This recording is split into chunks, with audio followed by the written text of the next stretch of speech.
আসসালামু আলাইকুম ভিউয়ার্স। আমি ডক্টর মোহাম্মদ নাজিম উদ্দৌলা। আমাদের হেলথ টিপস ওয়াইটি চ্যানেলটিতে আপনাদেরকে স্বাগতম।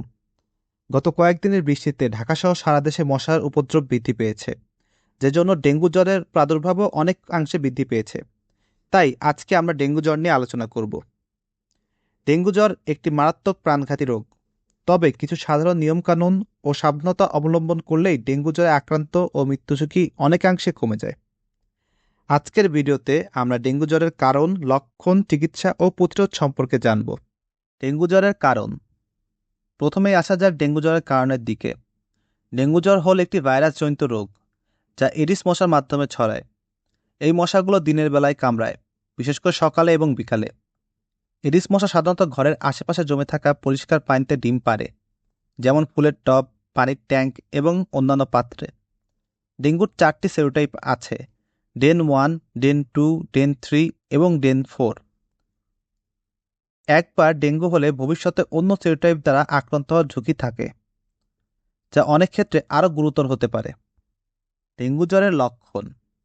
এবার আমরা জানব ডেঙ্গু জ্বরের লক্ষণ সম্পর্কে। ডেঙ্গু জ্বরের লক্ষণগুলো সাধারণত ভাইরাস আক্রমণের 4 থেকে 10 দিনের মধ্যে প্রকাশ পায় এবং এই লক্ষণগুলো 2 থেকে 7 দিন পর্যন্ত থাকতে পারে। প্রধান লক্ষণগুলো হল: উচ্চ মাত্রায় জ্বর। হঠাৎ করে তীব্র জ্বর হতে পারে, যা 102 থেকে 105 ডিগ্রি ফারেনহাইট পর্যন্ত উঠতে পারে। তীব্র মাথা ব্যথা, বিশেষ করে কপালের চারপাশে তীব্র মাথা ব্যথা অনুভূত হতে পারে। চোখের পেছনে ব্যথা। চোখের পেছনে ব্যথা হওয়া ডেঙ্গুর অন্যতম প্রধান লক্ষণ। পেশি ও গিঁটে ব্যথা। ডেঙ্গু ব্যাকবোন ফিভার নামেও পরিচিত, কারণ এ রোগে গাঁটে ও পেশিতে প্রচণ্ড ব্যথা হয়। ত্বকে র্যাশ হওয়া। অনেক সময় ডেঙ্গু আক্রান্তদের ত্বকে র্যাশ দেখা যায়, যা শারীরিক অস্বস্তি বাড়ায়। বমি ভাব ও বমি। অনেক রোগীর মধ্যে বমি ভাব ও বমি হওয়ার লক্ষণ দেখা যায়। অতিরিক্ত ক্লান্তি ও দুর্বলতা। ডেঙ্গু আক্রান্ত রোগীদের মধ্যে এক ধরনের শারীরিক দুর্বলতা ও ক্লান্তি দেখা দেয়। গুরুতর ক্ষেত্রে ডেঙ্গু হেমোরেজিক ফিভার হতে পারে, যা অত্যন্ত বিপজ্জনক। এতে রক্তপাত হয়, রক্তচাপ হঠাৎ করে কমে যায় এবং রোগীর অবস্থা সংকটাপন্ন হয়ে উঠতে পারে। ডেঙ্গু জ্বরের চিকিৎসা। ডেঙ্গুর নির্দিষ্ট কোনো চিকিৎসা নেই, তবে উপসর্গ নিরাময়ের মাধ্যমে রোগীকে সুস্থ করা যায়। ডেঙ্গু জ্বরের চিকিৎসায় কিছু বিষয় মনে রাখা অত্যন্ত জরুরি। জ্বর নিয়ন্ত্রণ।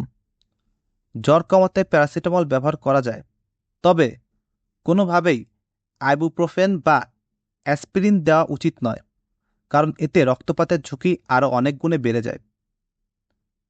শরীরের পানি শূন্যতা পূরণ। ডেঙ্গুতে দেহ থেকে অনেক পানি বের হয়ে যায়, তাই প্রচুর পরিমাণে পানি, স্যালাইন এবং তরল খাবার খেতে হবে। তবে একটি কথা উল্লেখ করি, আমাদের দেশে ডেঙ্গু হলেই ডাবের পানি খাওয়ার একটি প্রচলন রয়েছে।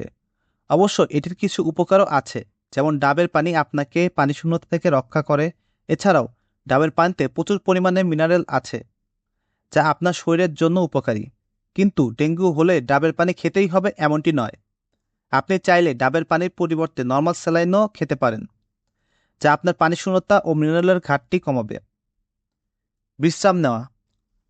পর্যাপ্ত বিশ্রাম নেওয়া অত্যন্ত গুরুত্বপূর্ণ, যাতে শরীর নিজেই ভাইরাসের বিরুদ্ধে লড়াই করতে পারে। গুরুতর ডেঙ্গুর ক্ষেত্রে হাসপাতালে ভর্তি হওয়া প্রয়োজন হতে পারে। ডেঙ্গু প্রতিরোধ। ডেঙ্গুর জ্বর প্রতিরোধের জন্য কিছু গুরুত্বপূর্ণ পদক্ষেপ নেওয়া যেতে পারে। আসুন জেনে নিই কিভাবে আমরা ডেঙ্গু জ্বর থেকে নিজেদের এবং আমাদের পরিবারকে রক্ষা করতে পারি। মশার কামড় থেকে বাঁচুন। এডিস মশার কামড় থেকে রক্ষা পেতে দিনের বেলাতেও মশারি ব্যবহার করুন এবং মশারোধী ক্রিম বা স্প্রে ব্যবহার করুন। পানির সঠিক নিষ্কাশন। বাড়ির আশেপাশে কোথাও পানি জমে থাকলে তা দ্রুত নিষ্কাশন করুন। ফুলের টব, প্লাস্টিকের পাত্র এবং অন্যান্য পাত্রে যাতে পানি না জমে থাকে তা নিশ্চিত করুন। মশার প্রজননস্থল ধ্বংস। এডিস মশার প্রজননস্থল ধ্বংস করা অত্যন্ত জরুরি, তাই জমে থাকা পানির পাত্রগুলো নিয়মিত পরিষ্কার করুন। ব্যক্তিগত সুরক্ষা। বাইরে গেলে দীর্ঘ হাতা জামা এবং প্যান্ট পরিধান করুন, যাতে মশার কামড়ের সম্ভাবনা কমে যায়। সচেতনতা বৃদ্ধি। ডেঙ্গু সম্পর্কে সকলকে সচেতন করুন এবং কমিউনিটি ভিত্তিক উদ্যোগ নিন, যাতে ডেঙ্গু মশার বিস্তার রোধ করা যায়। কখন ডাক্তারের পরামর্শ নেওয়া উচিত?